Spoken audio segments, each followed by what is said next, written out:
नमस्कार मित्रांनो, स्वागत आहे तुमचं या डेटाच्या अनालिसिस व्हिडिओमध्ये. तर मित्रांनो, आपण या सिरीजमध्ये काय करत असतो, ज्या रिटेलर आणि मोठ्या प्लेअरच्या ज्या पोझिशन्स आहे, बेस ऑन त्या पोझिशन्स आपण काही निफ्टीचं अनालिसिस करत असतो, ब्रॉडर मार्केट इंडेक्सचं, आणि मार्केट कशा पद्धतीने राहू शकतं दुसऱ्या दिवसामध्ये, तर अशा हिशोबाचं एक दिशा ठरवत असतो. तर मित्रांनो, कालच्या दिवसासाठी मी सांगितलं होतं की डेटा जो आहे तो निगेटिव्ह आहे. पण झालं काय, मार्केटमध्ये एक न्यूज होती. तर न्यूज काय होती?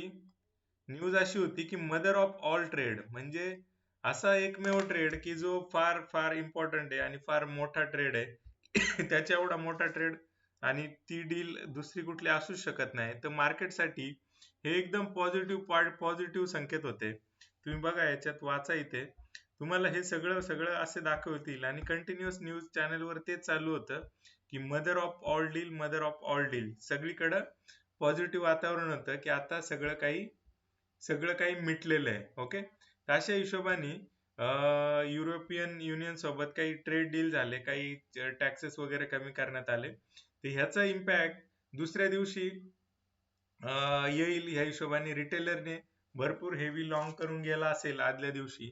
आणि मित्रांनो, एसजीएक्स निफ्टी सुद्धा काल एकदम हेवीली पॉझिटिव्ह त्या ठिकाणी दाखवत होता. ओके, ऑलमोस्ट 100+ पॉईंट पॉझिटिव्ह दाखवत होता. आणि मी तुम्हाला सांगितलं होतं की मार्केट वरच्या लेवल पासून वरती जाईल आणि वरच्या लेवल पासून तुम्हाला सेलिंग बघायला मिळेल. तर मित्रांनो, हे असं का होतं, म्हणजे मार्केट वरती गेलं आणि त्या लेवल पासून कंटिन्युअस सेलिंग बघायला मिळाली. शेवटच्या पॉइंटला काही रिकव्हरी आली. ओके, पण ही रिकव्हरी ऍक्च्युअल रिकव्हरी आहे की हा एक झासा आहे, ऍक्च्युअल आहे की हे काही एक नाटक आहे. ओके, ते हे आपल्याला बघायचंय. पण मित्रांनो, अजून डेटा आलेला नाहीये. ठीक आहे, डेटा जो आहे आजचा, तो अजून अपडेट झालेला नाहीये. तर उद्यासाठीची जी डायरेक्शन आहे आपल्याला डेटाच्या याच्यासाठी, तुम्हाला थोडंसं वेट करावं लागेल. कदाचित डेटा अपलोड झाल्यानंतर मी पुन्हा एक व्हिडिओ टाकून डेटाचं ते अनालिसिस त्या ठिकाणी देईल. तर मित्रांनो, या ठिकाणी होतंय काय की रिटेलरला आहे ना एक पॉझिटिव्ह असं मुवमेंट दाखवली जाते, पॉझिटिव्ह असं एक अपेक्षा आणि खोटं सगळं दाखवलं जातं, आणि रिटेलर या चक्करमध्ये फसतो आणि बऱ्यापैकी त्याचं जे गणित आहे ते उलट पुलट करून घेतो आणि कॉल पुटच्या नादात तो भरडला जातो.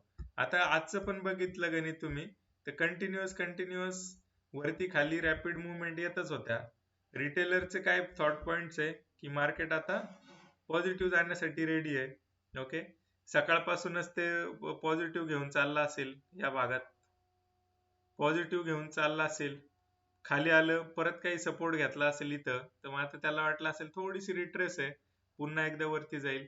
पुन्हा एकदा वरती जायच्या नावाखाली ते पुन्हा खाली आलं. पुन्हा त्याला वाटलं नाही ना, आता सगळंच निगेटिव्ह झालेलं आहे. ओके, आपण इकडे शॉर्ट घेऊ. ते शॉर्ट ज्यावेळी घ्यायला जाईल त्यावेळी तो पुन्हा लॉंग साठी प्रयत्न करतोय. तर मित्रांनो, हे सगळं बाय सेलचं जे गणित आहे, ओके, ह्याला आपण काय म्हणूया, स्कॅल्पिंग. ही स्कॅल्पिंग तुम्हाला करायची कशासाठी?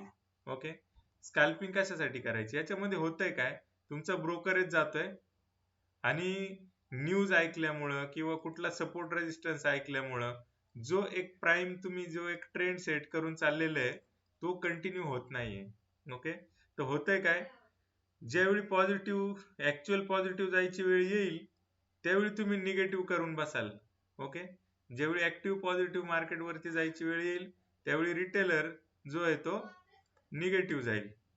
ओके, तर कसं तुम्ही बघा, इथे मागच्या डेटाच्या काही व्हिडिओज मध्ये पण तुम्हाला बघायला मिळेल की तो कंटिन्युअस असे उलटे पालटे काहीतरी विचार करतो आणि ज्यावेळी रिटेलर लॉंग होईल त्यावेळी एफ आयज हे शॉर्ट पोझिशन घेऊन जातात. कालच्या याच्यामध्ये पण बघा, तुम्हाला वाटत असेल की इथं काही पॉझिटिव्ह काल घडलं दुपारच्या वेळानंतरून, पण मित्रांनो तसं नाहीये.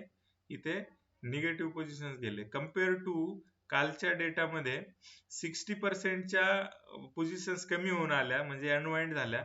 तरी सुद्धा इथं 7 लाखाचा डेटा शिल्लक आहे. याचा अर्थ काय, डायरेक्शन ही निगेटिव्हच आहे. ओके, इथे पण बघा तुम्ही निगेटिव्हच आहे. यांनी हे थोडेसे स्मार्ट आहेत, मी तुम्हाला सांगितलं, हे एकदम ऑपॉर्च्युनिटी स्टिक आहेत. आज वरती गेलं, वरतून त्यांनी शॉर्ट मारले असतील. ओके, अशा हिशोबाचे हे प्रो प्लेयर आहेत. तर हे आपले दुश्मन आहेत. या प्रो कडे सगळे तुमचे स्टॉप लॉसेस आहेत. हे हे प्रो कोण आहे ते कमेंट करून मला सांगा. मी मागच्या व्हिडिओज मध्ये सांगितलंय. ओके, हे जे आपल्याला आपले वाटणारे ते आहेत. आता न्यूज चॅनल तुम्हाला कसे फसवत असतात ते सांगतो मी तुम्हाला. न्यूजचा इम्पॅक्ट झाला काही, SGX निफ्टी एवढा पॉझिटिव्ह होता, रिटेलरनी ऑलरेडी गॅप अप ओपन झाल्यानंतर तुम्ही वरच्या लेवलला घेऊन काय करणार? तरी पण रिटेलरला वाटलं आपल्या हातातून जातं की काय आता या पोझिशन 25,000चा बेस आहे, इथून आपण तो घ्यायला पाहिजे. तर रिटेलर काय करणार?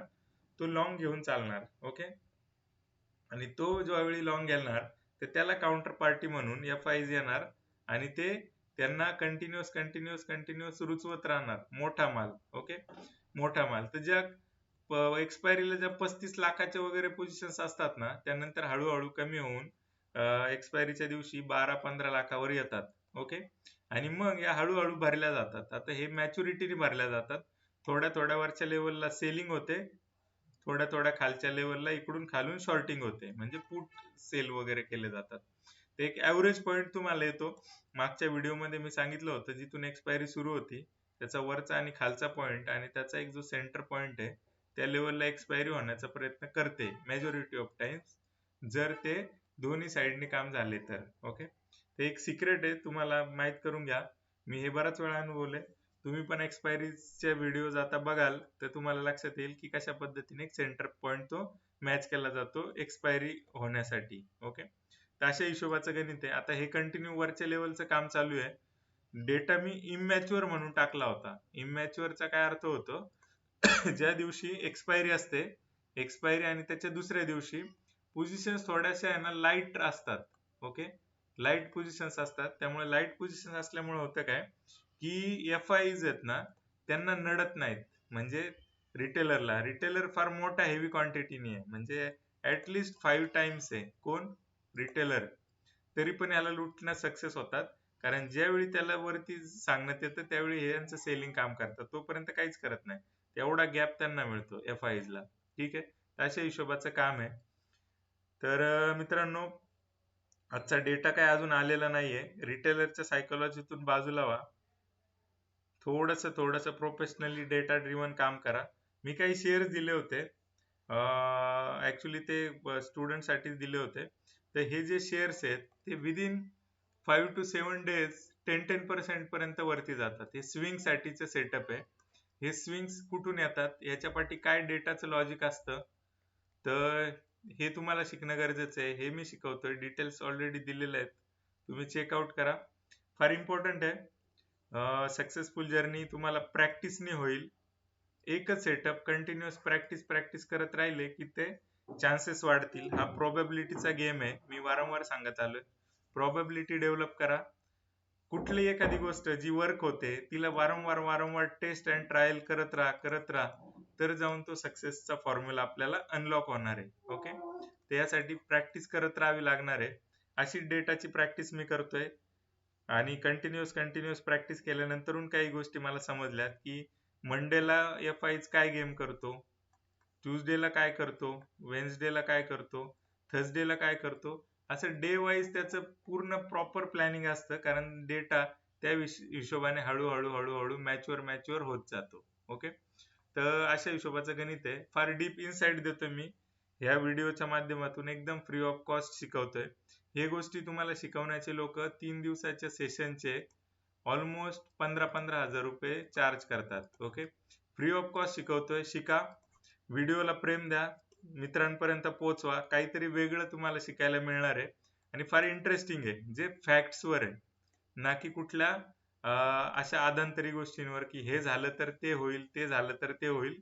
तसं नाही होणार. वरतून जाऊन ते जर सेल करणार असतील, खाली येणार असेल तर ते खालीच येणार आहे. जर तिथं खाली बाईंग होत असेल तर वर जाणार आहे, तर वरच जाणार आहे. ओके, अशा हिशोबाचं जर तरच काही भाषा नाहीये याच्यामध्ये. ऍक्च्युअल रिअल फॅक्ट तुम्हाला येईल. आणि ह्याच्याही पुढे जाऊन जर हे तुम्हाला हे हेजिंग करून अजून काही बेटर करता येईल तर त्यासाठी तुम्हाला हेजिंग शिकावं लागेल. ओके, तर मित्रांनो, अजून डेटा आलेला नाहीये. जर डेटा येतोय तर मी 1-2 मिनिटात चेकआउट करतो आणि आपण डेटा हे करू. तर आता 10:05 झालेत, अजूनही काही डेटा आलेला नाहीये. डेटा आला की मी पुन्हा एकदा व्हिडिओ अपलोड करेल शॉर्ट मध्ये. ओके, तर वेट करा व्हिडिओचं डेटा साठीचं. मी एक जनरल सायकोलॉजी समजावण्याचा प्रयत्न केला की रिटेल कशा पद्धतीने ट्रॅप होतो.